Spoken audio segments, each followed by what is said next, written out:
This is my brand new 1999 Excelsior-Henderson Super X. Uh, this is single digit number bike. It's 009. So it's kind of a special breed right there.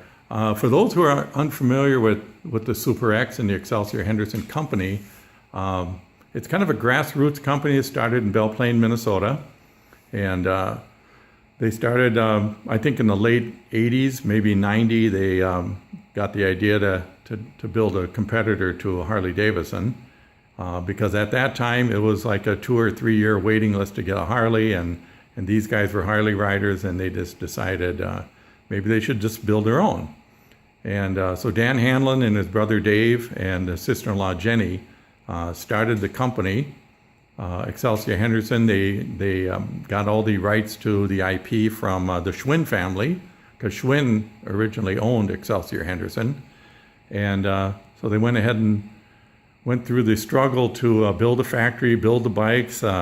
They did a fantastic job. I mean, it's a OEM type of bike. It's a grassroots company. A lot of people didn't hear about them because if you're not, like a major company, you don't get the advertising and the can't afford to do the big spreads in the magazines, which are highly expensive. But they did a really good job. And, there's a lot of, the company went out of business, unfortunately. They, I think, 99, 2000 is the only years they were actually building the bikes. And I think in about a year later, they had to fold up the business, which was really unfortunate. They did so many things right. A lot of people will say, they made mistakes and all this stuff, but you got to look at everything they did right. I'm just going to take a tour around the bike here and explain some of the facts about this. And what's so cool about this thing is you notice the front end's a little different. They got the big Bonnet Fender. Probably looks better from the front here. You can see it's a big Bonnet Fender with the exposed spring front end.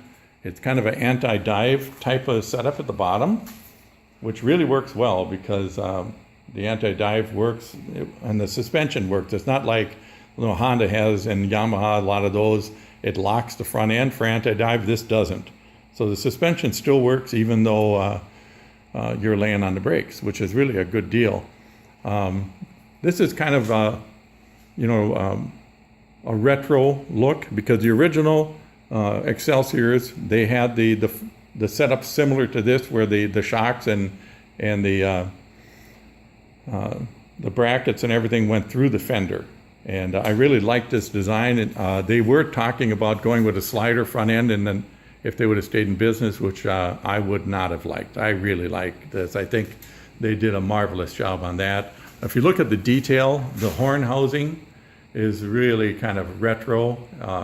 Super job on that. The engine is a Westlake design out of England. And they did some modifications on the engine. I think they shortened up the cooling fins. The cylinders they're offset, but they're offset the opposite way they are now. And the original engine, the head was up against your leg, so they kind of changed that. So there's been some redesign on the motor.